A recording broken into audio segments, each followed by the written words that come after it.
Welcome to Subluminous. I'm JD, TJ. and TJ is listening to our stream on his phone to double check and make sure we're live. Still have trauma from that one time we had 7 minutes of no. Oh, it was like five shows in a row. Was it? No, I mean it was a couple. Problems Yeah. Time? Yeah. We, for whatever reason, we had the audio issues. So yeah, welcome to the stream. I hope everybody's doing well.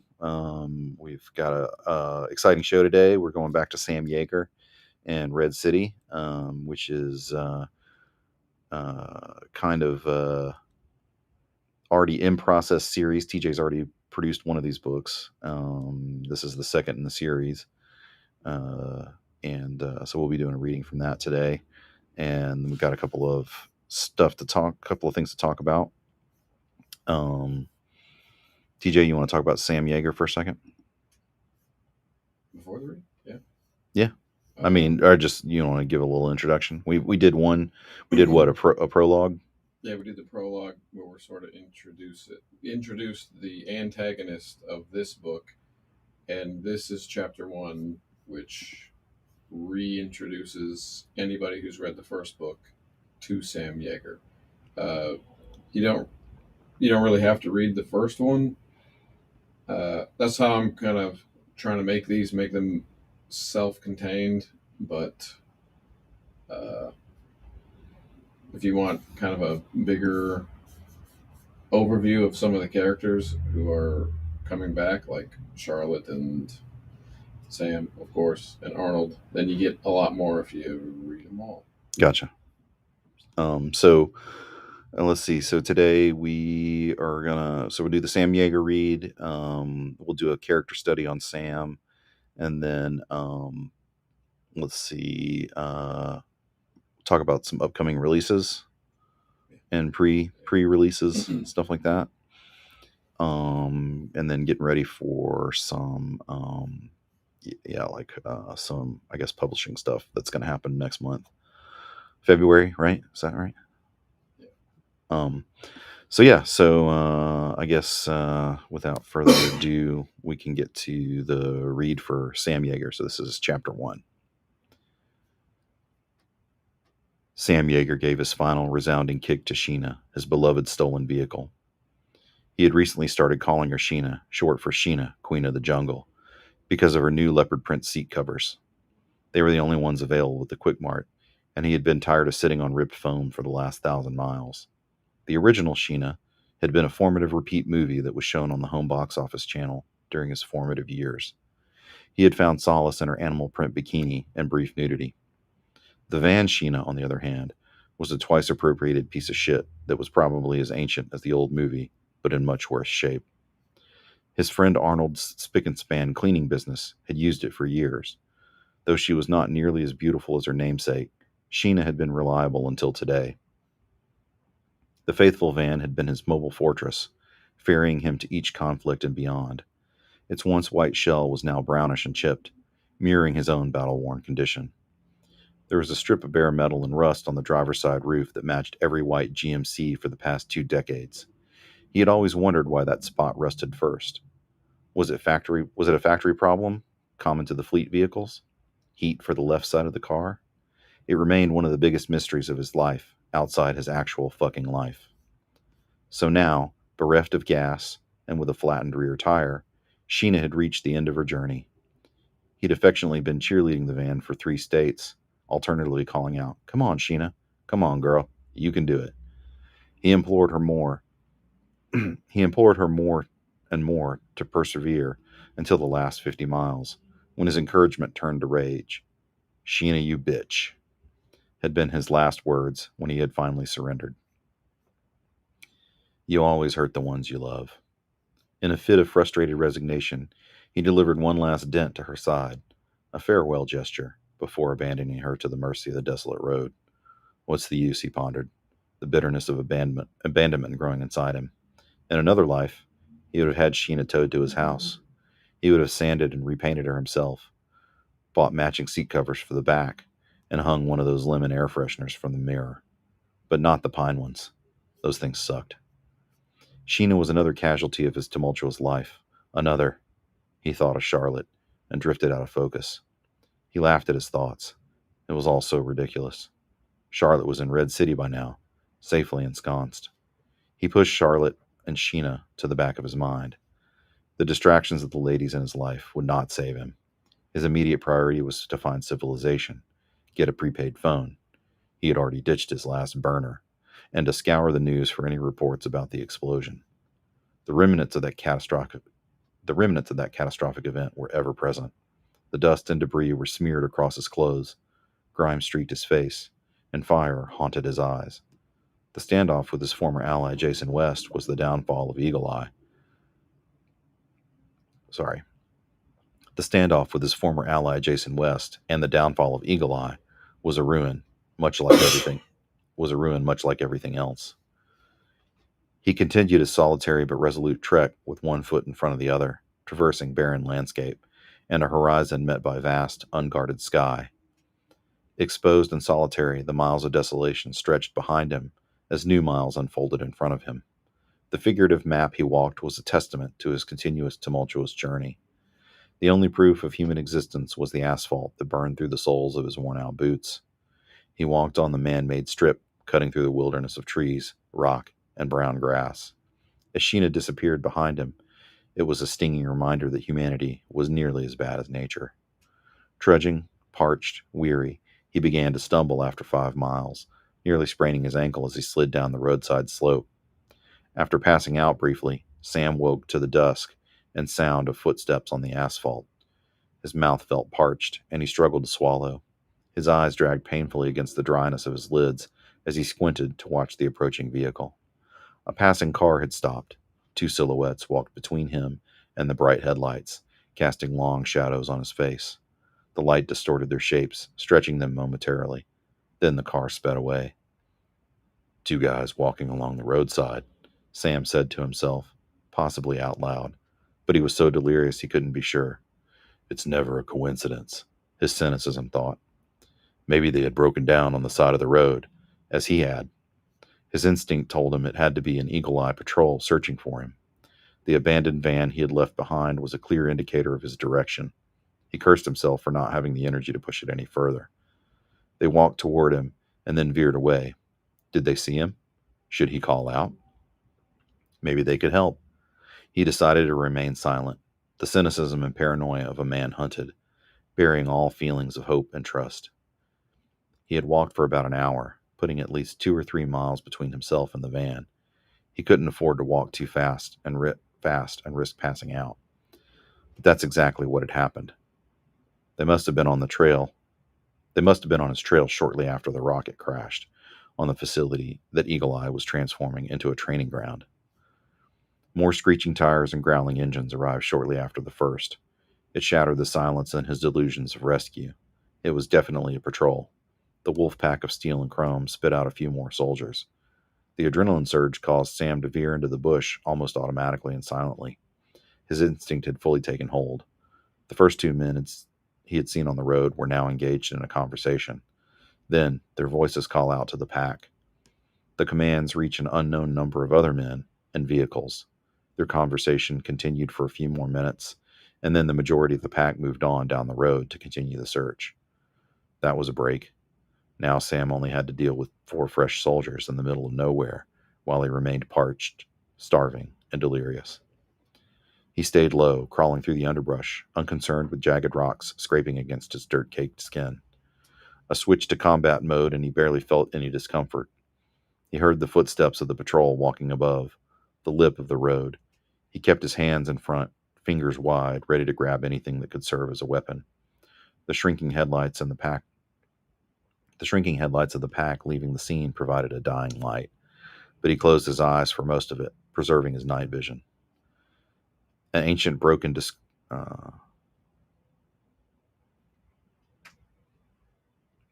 bottle, broken and discarded from some other time, caught his attention as the last speck of light reflected off a sharp edge. The rising chorus of cicadas returned as the noise of the engines dwindled, offering to mask his scrambling through the ditch. Bottle in hand, he formed a plan of attack as a taste of dust and desperation collected in his throat. His muscles throbbed, protesting the already spent hours on the run. Well, in truth, he had been on the walk. And if he was honest with himself, the last 1,000 feet had been a stagger and a crawl. But now he was alive again and angry. Apparently, all he needed was a few hours of unconsciousness in a ditch. Feeling his newfound reserves, he focused on the distant hum of the remaining car. His pulse synchronized with the sound, the unwelcome orchestra heralding an arrival. The headlights acted as searchlights, momentarily transforming stretches of darkness into unwelcome daylight. With slow, deliberate breaths and movements, Sam turned the bottle in his hands, feeling the weight and shape. The hourglass like middle was a decent handle, and the neck ended in a long, sharp point. As a makeshift shiv, it would be crude but effective. The trash gods had blessed him. He took a moment to contemplate the fact that he was resorting to scraps once again. He fantasized about a gun or a knife. Hell, a baseball bat would be handy right now. Then swallowed down the thought. He would have to be more thankful for his next weapon if he survived the next few moments. Now it was time to go to work. His grip tightened as the engine passed by in slow motion. The patrol was about to leave his effective range with a stabbing weapon. He felt momentarily free, but every instinct screamed at him. Kill them silently, one by one. Take out each man before the other noticed. He couldn't bring himself to do it. Killing had taken everything from him and given nothing back. He wouldn't kill anyone else. Not now. Maybe never. At least he couldn't imagine a situation that was bad enough to make him kill again, even while covered in dirt, hiding in a ditch, holding a Coke bottle for protection. Sam waited, heart pounding like a war drum in his chest. For a moment, his pulse was sinking with the low blub blub blub of the idling engine. Next, he was timing his movements with the intermittent flash of headlights sweeping across the road and the dance of flashlights scanning back and forth. He was getting close, and they were as well, but they still couldn't see him. One finally drifted too close. Sam seized the opportunity of the soldier by the back of his jacket. His grip was iron. Years of swinging hammers, using tools, pulling triggers, thrusting knives, even the spackling and paint rollers led up to this moment where his strength of arm jerked a 220-pound man off his feet and into a ditch. Though the sound of the soldier made was kind of high-pitched surprise, though the sound of the soldier, all right, though the sound the soldier made, a kind of high-pitched humph, was slightly dissatisfying. The road above the ditch flared brightly, once more with the passing headlights. But the soldier was down in the ditch with him, down in the muck and the dirt and garbage. He lived down here. He was the goddamn troll under the bridge. He thought, now I'm coming to gobble you up. And then realized his mind had taken the metaphor way too far. He sprang closer, pressing his left hand firmly against the soldier's mouth, and stifled the scream. Before he could bite or wiggle free, his right hand swiftly cut into the man's hand and thigh, enough to draw blood but not to kill. That got his attention. His eyes went wide, and then closed as Sam knocked the soldier unconscious. He dragged him to the underbrush at the edge of the woods. The blood trail and drag marks would serve as a diversion, buying some precious time. In the bushes, Sam stripped off the soldier's jacket and switched it with his own. He didn't have time to completely strip the soldier and steal his cargo pants, so this would have to suffice in the darkness. He grabbed his cap and sprinted through the other side of the wooded area until he caught sight of the open highway. Sam kept to the edge of the woods and continued south for as long as possible. He guessed there were now 3 miles between himself, the ditch, and the wolf pack. He needed to find shelter before morning. 30 minutes later, he saw the welcoming lights of a motel, the Starlight Inn, as good a place as any to blend in. He wagered anyone new to Eagle Eye wouldn't suspect the man next to them of being Sam Yeager. By the time they figured it out, it might be hours or days. Fingers crossed that this rundown, dirty Hojo knockoff would be the last place they would look. He needed time, at least a few weeks, before attempting to make his way to Red City. This hotel would be a good stop until it wasn't. If they did show up, he could try to get lost in the woods, never to be seen again, unless they showed up with a helicopter and 100 men. Certainly they would send that many for Sam Yeager, but not the unknown guy in the ditch. In retrospect, the worst clue he left was the soldier he stabbed in the ditch. Regardless, if Eagle Eye was heading to Red City, Then Sam was determined to uncover their intentions and rescue those left behind. Lost my place.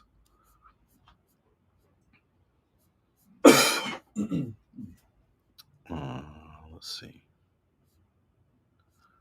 Renewed by adrenaline, Sam continued toward the Starlight Inn, his senses heightened and his mind alert to the dangers that awaited, and to the missing light bulbs in the T and N on the old motel sign. He had lost the last battle, but the next had begun, and he was prepared to fight until the bitter end. He was even feeling a bit like his luck had turned around. The stakes were high, but he now was one step ahead of his pursuers. Maybe the manager, he thought, maybe the manager would pay me to replace those bulbs. Paint's chipping too, and the sidewalk needs a pressure wash. He, then he saw the handwritten sign, help wanted. Yeah, he needed a week, maybe 3. He buttoned the jacket and straightened the collar. He needed to look his best as he walked into his 5 a.m. job interview. Yeah. That's kind of starting to get at the heart of Sam Yeager, just a blue collar guy. Yeah, he's I feel like he's the hero and the everyman sort of combined in the same character. Yeah. Yeah. So In the same vein as the Jack Reacher type of guy who has no official backing, is kind of wandering. yeah. I'm a little unfamiliar with Jack Reacher, so I think I've seen like there have been several people that have played Jack Reacher, and I guess Tom Cruise is one of the big ones. Tom Cruise and this Alan Richardson guy. Yeah, and then didn't the guy from The Office, wasn't he one of the Jack Reacher characters or something? That's Jack Ryan. Jack Ryan, okay. He's not like Jack Reacher or Sam Yeager because he's like total in the CIA. He's professional. Yeah, Okay, yeah. gotcha. Okay, He's more like James Bond than gotcha. Jack Reacher. Okay, gotcha. Yeah, so I haven't read any of those books, so all of my experiences with movies and TV shows and stuff. So But Jack Reacher's he's just like a hobo. okay, He's got like money in the bank, sure. and he wears thrift store clothes. And Sam Yeager's taken a lot from that, Sure. but Sam Yeager has a lot of money. He just kind of ruined his ex-wife's life. Gotcha. And there's more secrets that I'm not going to get into yet. Mm. And he's kind of like keeping that for her if she ever gets her life together. Gotcha. Because in the first book, she's kind of just like wasting away and drinking and Okay. kind of like sleeping with dudes here and there. Gotcha. I think one line from the first book was like, got a unrequited oral sex or something. Somebody I had read it was like, damn, that's fucking brutal. Yeah. Yeah, but she's going to grow as these go. Gotcha. Yeah. So, to me, I guess the super spy that also does spackle work is kind of my favorite thing about Sam Yeager.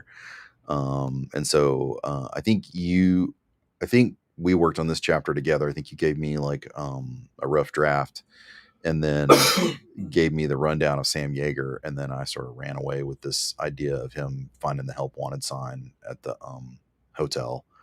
I think we already knew that. I think you already knew the idea, like he was going to have a job and a place to sort of hide out or whatever. And so then I was like, okay, well, I think what I need to do is describe like the shitty motel that's a knockoff of a bad shitty motel. Yeah. That is locally owned and needs somebody to do some spackling or whatever. Right? He was always going to do some work at the hotel, but I didn't think of having a help wanted sign. He just kind of, the way I had it before, he kind of like bullied his way into doing some work. Yeah. But then you like made it more believable. Yeah. And so I don't know, the idea of him like walking out of the desert and then like it's like 5 a.m. and he just sort of, he's like, he knows he can go in. I know I can do this fucking spackling job. And so he straightens his collar and is like, I'm gonna go wake these people up and tell him to give me a job or whatever. Like his Yeah. confidence sort of comes back because he's like, I feel like he's dejected because the whole spy life thing. Like he lost his van, he's getting trailed. He had to stab a guy in a ditch, right? And so like all of that stuff sort of gets him down. But like the one thing that he can count on is I can go do this menial labor and like make a little bit of cash and like live my life Yeah. for a little bit. And so he like sort of straightens up and gets like he almost gets like a little boost just because there's a help wanted sign and he feels like he could solve that problem, you know?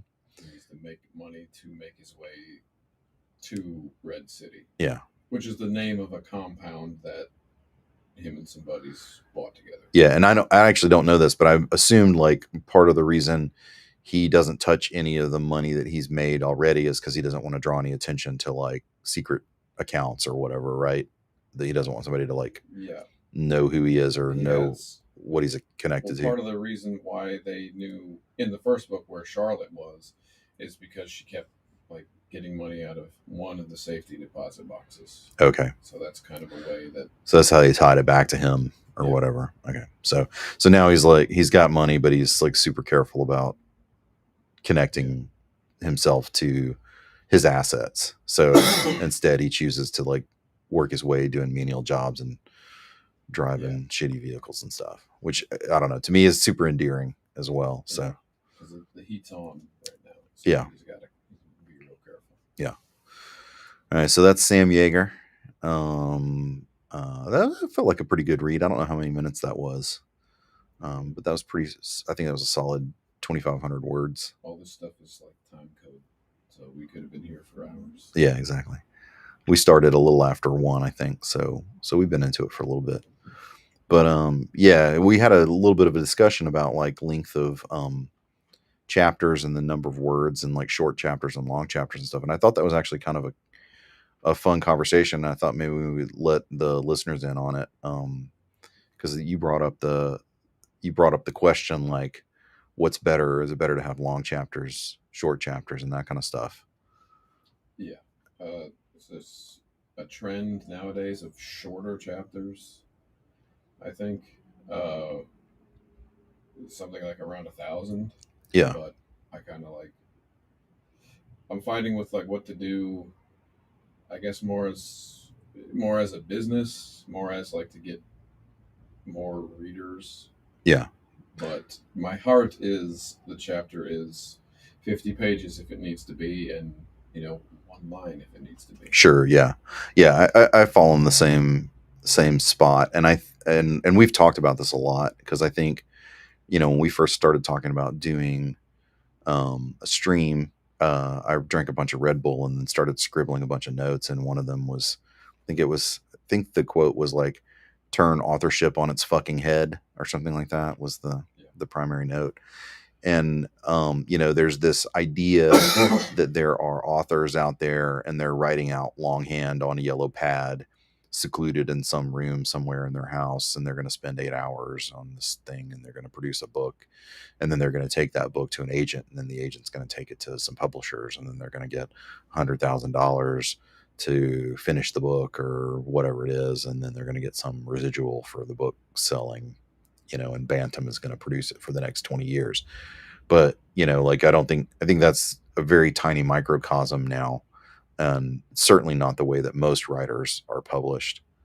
um, and so there is this marketing component to being able to create bite-sized pieces of authorship that you can put in front of people that are sort of like TikTokable pieces of writing. And you'll see writers where they have just quotes from their book. There's a lady that I think she hasn't even published her book yet, but she's been writing it for a year or two now, and she's got a ton of people that are waiting for her to drop the book. And all she does is post quotes from her book. So she'll post a little bit of a quote on TikTok, and then people are like, "Oh my god, I can't wait for this book to come out," or whatever, right? And I think that's sort of contemporary authorship. And in some ways, like authors have always had to be able to reach their um their fans, right? And so it's just the way the media got out there was different. Like it was writing shorts in magazines, or it was writing pieces for a newspaper, or it was writing other sort of short form things. So sort of the short form has always been around. It just looked different. I mean, in fact, the reason that we read chapters on this show is because it's sort of a short form method of getting content out there. Yeah. But I do believe. I mean, I believe in the concept of writing whatever the chapter needs. So like George Martin, I think is really good at this, where he has these long chapters of political intrigue and people poisoning each other, and you know, action and violence and all this other stuff. But then every once in a while, he'll have a short chapter that's like almost surgical. It's very specific. It gets like one point across, and that one little chapter piece basically delivers some pivotal moment in time for his books. And a person dies, or some event happens, and that event changes the course of the rest of the series. And oftentimes those are shorter chapters. And I think having it as a shorter chapter makes it more memorable, makes it more specific. But I also like the longer ones that are all like weird and intriguing, and all kinds of stuff is happening, and you've got to follow conversations and things too. So I think there's a place for both of it. But that short form is definitely something that people are doing for marketing reasons. Yeah, and I think it's kind of like weightlifting. For me, it's more of a confidence thing right now. I think like you can bench more, but you got the strength, but you don't have the confidence. Yeah. Like I can write better and kind of make the sections of the book what they need to be, but I may be more worried about, oh, it's not going to sell if it's a 3,000 word chapter. It's got to be a 1,200 word chapter. Yeah. Yeah. I feel like if Be the, over that. yeah, I feel like if the, in the moment of the book, if somebody's reading it and it's doing really well, then they're not going to care, you know? And so part of that is editorial. Part of that is like knowing that what you're writing is good and people are willing to listen to it and read it and that kind of thing. And then I think people, like this style of marketing is still very new, right? Like going and especially for authors, like, artists have been doing it for a while, and movies and TV shows and influencers and people putting their makeup on while they're talking about, TV shows or whatever. All that stuff exists because the short format works. Yeah. But the short format works in that context. Sometimes you want the long format. Sometimes you get tricked into having a longer attention span, and that means the Yeah. book is doing what it's supposed to do. It's transported you into a world. So I think you do have to be able to do that. And so again, it always comes back down to, are you a good writer? Yeah. And then if you're a good writer, you should be able to pull out little short pieces to show people, to tease them, to get them to come buy your book or listen to your vidcast or whatever it is. Yeah. And I think another part of this, why the makeup tutorials and daily stuff is popular, it's the same reason why reality has always been popular. I think people are interested in people Yeah. as much as they are, Yeah. fantasy stuff, action, and all that. Yeah. Yeah. I mean, it's, the whole purpose of the show is to tap into authorship and the author's actually doing the work, right? So we're not reading somebody else's stuff, right? We're reading our own stuff. We're working on our own stuff. We're talking about our own stuff. We're talking about other authors and things too. But yeah, like this is what we're doing, and who we are, Yeah. Um, and yeah, speaking of, I've been talking a little bit with another author, and I think we're going to have him on as a guest. We'll have to see if we can find a spot to stick him in the office that's big enough. He's skinny. I think he'll fit. But yeah, and he's got a book series. He wants to talk about his new book that's coming out. So I think we'll get him on and have him come do a read. But he's somebody that I've done some gaming with and not done any authorship stuff at all, but we've, played some board games and hung out for like a couple of dudes weekends where we're playing like Dungeons and Dragons and stuff like that. But yeah, so we'll get Kenny on and have him come read some stuff too. But I think that kind of thing where we're creating a community of authors that are working and reading together. Like if I could see this thing going somewhere in a year, it would be like we would have a list of authors that want to come talk to us that we want to talk with. Yes. Yeah, I Yeah. agree. Yeah. So yeah. A bigger studio would be nice So at yeah. that time. Yeah. So yeah, hopefully we'll You can sit on your lap. yeah, exactly. So we can hopefully we can expand, or we can Sam Yeager this shit and secretly rebuild the office and expand it. Yeah. See, we talked about it. Yeah. Putting up a wall, knocking down another. Hmm. It's possible. Yeah. We'd be badass if we did it. That's all I gotta say. It'd be pretty fucking punk. Yeah, be punk as fuck. Yeah. But yeah, so that's Sam Yeager. A little bit of a discussion about the length of chapters. I think we're in agreement that the book determines what the book needs, and the marketing determines what's marketable. So yeah, and I think there's tons of marketable stuff, short or long format, in our books. So hopefully we'll figure out some ways to get it out there. But yeah, man, I think all this stuff is a continuum. Like when I do a drawing or an animation, or I'm writing a story, or I'm reading a story, or I'm shooting video, or I'm on a vidcast, or whatever it is, or we're streaming, it's all the same thing to me. And the more I do it, the more I realize it's all the same thing. This is what authorship looks like now, and I think eventually the world will catch up to that. Yeah. But I think the world is there with pretty much everything else. Yeah, Music, definitely. Movies, I think, yeah, are like yeah, pretty much there. yeah, There's a lot of people. Well, I don't think there's anybody doing this. yeah. I Like think what we're doing. books are lagging behind, and I think it's because people don't want to give away their parts of their books for free, right? Or they don't know they can, right? Nobody's doing it, and there may be somebody out there that's vidcasting about their books or whatever, and reading their own chapters and stuff. And if they are, that's really cool. I think probably short format, like people probably do this with like poetry and stuff, sort of more lyric stuff, or slam poetry, or author events where it's not a book.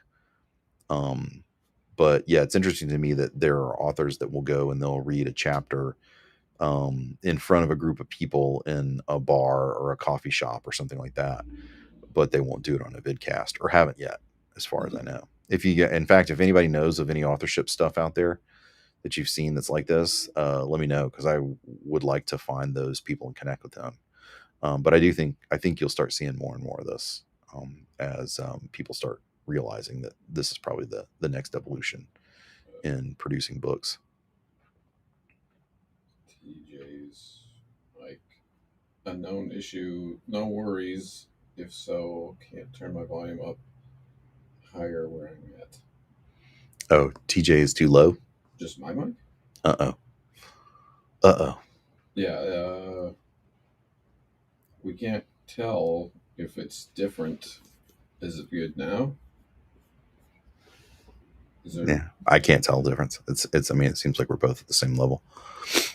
I mean, I do mumble and talk low, but we have noticed there's like a kind of a depth that's in your mic that Yeah, isn't in seems like my mic has a little bit more depth to it. What's this new one?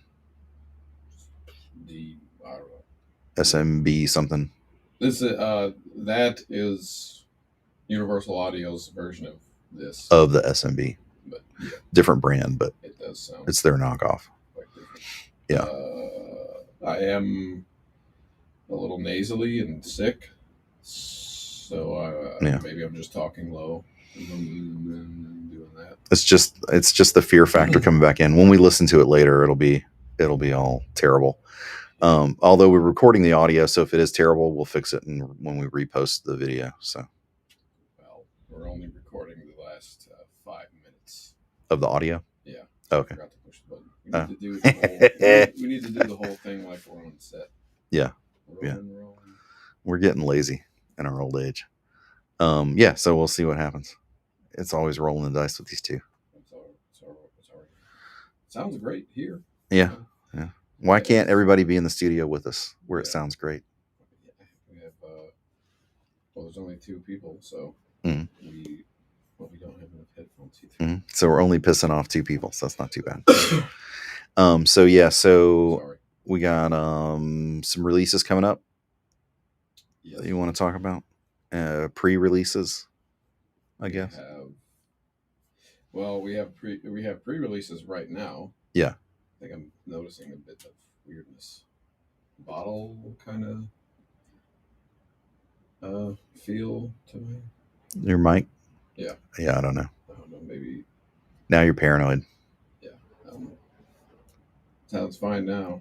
Yeah. Sounds fine now. I don't, whatever. We have pre-orders up right now for Sam Yeager and Error Corrections, Book 1. Yeah. Book 2. Yeah. As we get going, I'll be putting up more and more pre-orders throughout the year. So if we can put our, I guess, page on this thing somehow, we'll. Oh, like webpage? Yeah. Yeah. The Amazon author page. Oh, gotcha. Links to all these.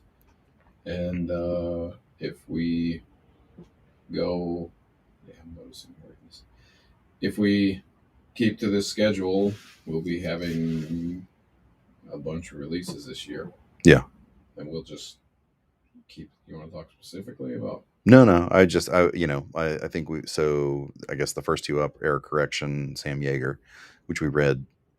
We read Sam Yeager today, and we'll read Error Correction next week. And then is that right? Yes. Next week, Error Correction. Yeah. And then more Cardinal Point. Yeah. So we're gonna skip ahead on Cardinal Point a little bit. Yeah. Just to keep Kindle Bella happy. Yeah, so we don't break the rules and release too much of Cardinal Point. So yeah, I got a lot of stuff in the works. It'll be exciting once the books are out, because then we can. I think it'll be a little bit easier when we're not in pre-release, and we can be like, hey, go buy this book that we read a chapter of today. It's a real thing. Yeah, so that's cool. I'm looking forward to that.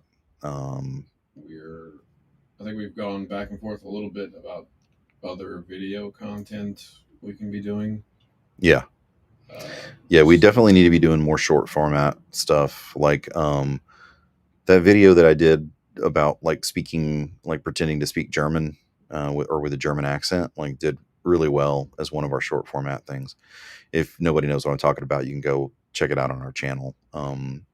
But it was essentially me using ChatGPT to figure out how to create a script that when you read it, it sounded like you were speaking in German. And so like it's not really a tutorial, but I tell everybody how I did it. And then so that was kind of cool. Like it was neat seeing how that got some traction. It was actually the only thing that's ever gotten any traction on Twitter as well. Like where people were like, hey, this is neat, like that's a thing. And so I don't know. I think part of it was because it was AI, which is, anything AI people click on. But it was also, like sort of voiceover workish. So people that are reading and trying to do voices, it sort of hit that genre of content. And it was 1 minute long, right? So, everybody's willing to give a minute to something that seems kind of interesting. So yeah, I think there's a place where even if it's like just pulling out quotes from books from when we do the reads, or if it's like if we're doing more and more illustration, so you can sort of see what the characters look like, you can see what the book looks like, and like a little bit of a voiceover or a little bit of a character piece. I think those can be entertaining. So we're going to be doing some, I think, via trial and error, coming up with like what that stuff looks like, and doing more short format. Yes. Yeah, more digestible stuff. We're just gonna have we'll have a multi-cut of just you saying yes. It'll be where they just cut out the breathing. Everything, leave in the breathing. Yeah, leave in, cut everything out that's content, and leave in only the ums and ahs and breathing. Jesus. Uh, Uh, mhm. uh, You just lost a follower, and that's me. a big loss. But yeah, so yeah. So expect to see some more short format stuff. I'm sort of doing that in my life in general, just more short format. So it seems like logging little video clips, Watching more or making making more. Yeah, I seem to have been making more. Like in my professional world, I'm doing it more? as Oh, well. And so yeah, it's just I think it's the thing to do. yeah. Speaking of work like that, uh, I forgot what the hell I was going to say. Something about the free rights. Oh yeah, Oh, the short format free yeah, write maybe stuff. the on my personal channel, I uploaded just like I got the new Gen 3 thing, and the keyboards were different, so I just did one video and typed on it, and then typed on the new one, and people seem to really like that. Yeah.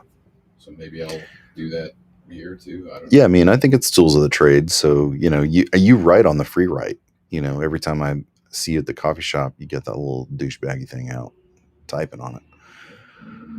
Just kidding, free write, give us some money. Uh, we need a little advertising for free write. Yeah, don't But need any more free rights. I have all. yeah, but no, like I thought the unboxing that you did was really cool. And it's a tool, right? And I do think there is a solid strategy in having a device that's decoupled from distraction, right? And so that's their whole thing is distraction free writing. So Yeah, like I am pro distraction writing. Not really. It's just I'm pro convenient writing. So I always am typing on my phone or whatever. So I'm sort of the opposite monster. But I do see this value in being able to like pull out a thing that can't bug you yeah, or send you emails or messages or whatever, so you can get into the headspace to write. yeah. Except the people that bug you wanting to talk about it. Yeah. That's a thing that free write maybe didn't consider. Oh, sure. Yeah. But Well, I mean, if that's they community though. if they see I'm doing it, they're like less. Uh, my audio's distracting me now too. Yeah. Uh, yeah. Did I finish? Maybe. But yeah, I mean, I think there's a community component to it, right? So Yeah, community. yeah, yeah. So like you're talking about like when you're out writing Another on it. C word, confidence. That the free write does that for me. It kind of just lets me not worry about, is this chapter too long? Is it short enough? I just kind of like, Yeah, you it can't allows worry me to about kind it. of go. Yeah, yeah. Because going back and editing it's you can do it, but it's difficult. On some of them, you can't even do it, Yeah, right? Some of them you can't go back. You can only move forward. it's a big hassle to go back. You're Yeah, wasting your time to yeah. go back. And yeah, You gotta really want to change that the to the to head to the to the your mistyped your type of the. But yeah, so yeah, but I do think you're right. Like every time I see you out and you're with the free write, you're answering questions about the free write. yeah, So it's probably distraction free if you're at your house. yeah, But yeah, if you're somewhere where people can see you and you're typing, it is kind of weird to see like this typewriter thing, and people just want to come up and ask you about it. yeah. It might be good to do that once in a while, just to kind of. I mean, not book sales. Yes, I want to sell a lot of books, but just like it would be great to just have like a group of people who are writers in this area, because I know they're out. I know there's a lot of them out there. Yeah, Just have like a just community of yeah, people. and we've talked to a few, Yeah, and I've invited a couple to come on the show. I think some of them are in different places in where they are with their writing, so they might want to be a little bit more buttoned up before they come on the show. yeah, But then we have like Kenny who wants to come and read his book. He's a writer, a published writer. He's got stuff out there, right? So yeah. you can buy his books right now. So I think it's a lot of problem with a lot of writers. They don't release anything. They don't have the like they don't think that they can even do it. Yeah. Yeah. Yeah, let alone finish a book. They don't even think they can release it if they did finish, Yeah. Yeah, exactly. which I hear a lot. Yeah. Well, I mean, you know, it's a concern, right? Until you finished a book, you don't know if you can finish a book, right?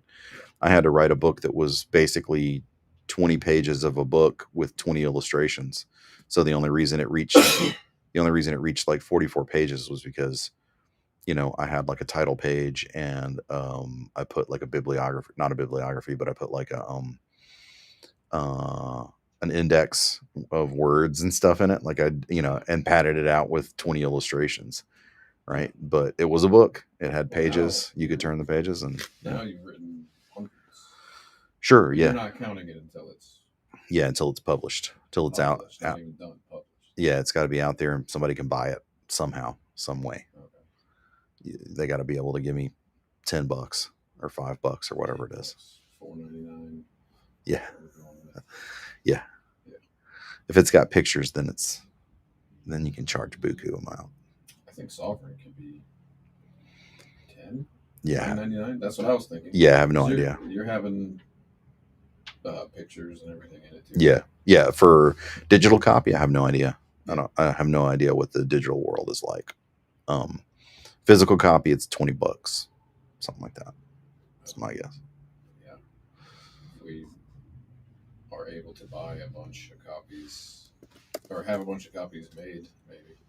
Yeah, But I think uh, if we do print on demand for Sovereign, which I see it, it's perfect form yeah. as like a hardcover of some kind. Oh yeah, no, I'll do some weird crap that I've done. I did a Kickstarter previously for my Space Princess Maggie book, and I've been thinking if to for kickoff for Sovereign, doing a limited edition print run Yeah.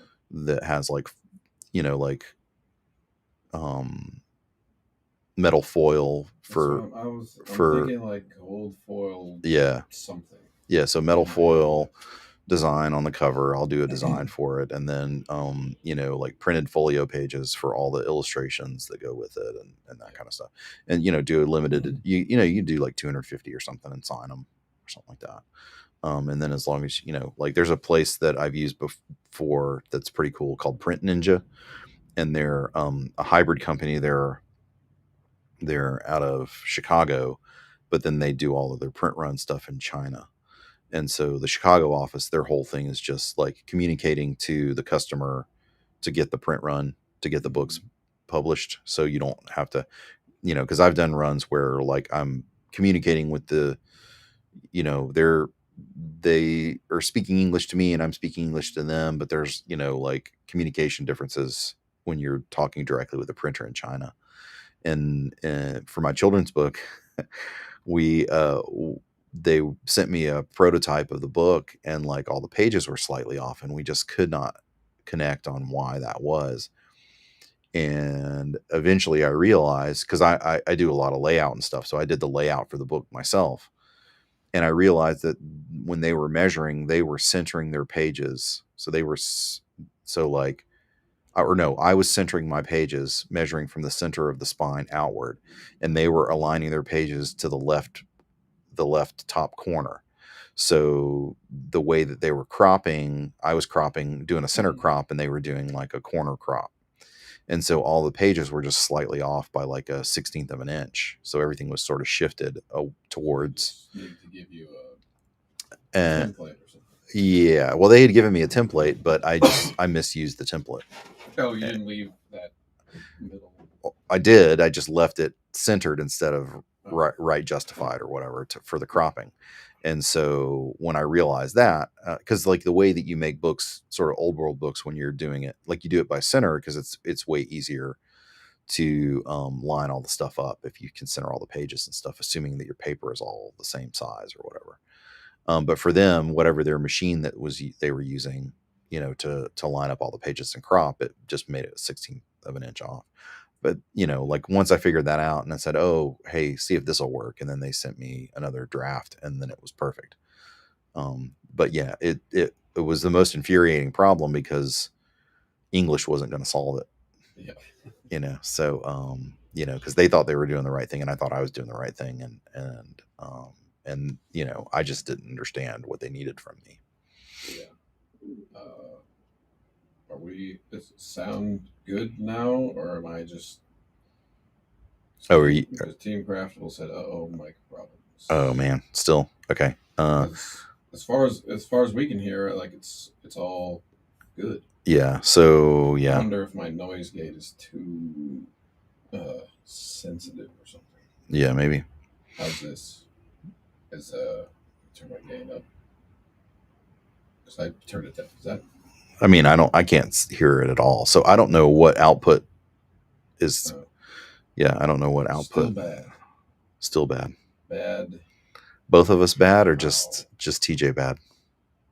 Because I'm hearing sometimes a weird like I'm talking into something kind of effect that goes in and out.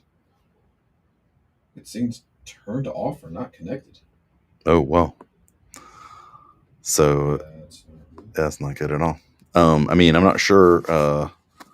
We are getting audio from the podcaster, not from the camera, right? Or not from the Atmos. Yeah, I mean, I don't know how to go. Well, let's see. Can I go back into? I don't know if I can go back into the settings once we're streaming. I don't know how to go. Well, let's see. Can I go back into? I don't know if I can go back into the settings once we're streaming. Yeah, that's me talking. So I don't. So I don't know if it's you or just me. But yeah, maybe it's. I mean, I don't know. I picked the. Maybe I picked the wrong source. I can shut off the stream and we can pop it back on and see what happens. Yeah. If our two listeners want to Excuse us for fight with us, we'll be right back. yeah. Hold on 1 second.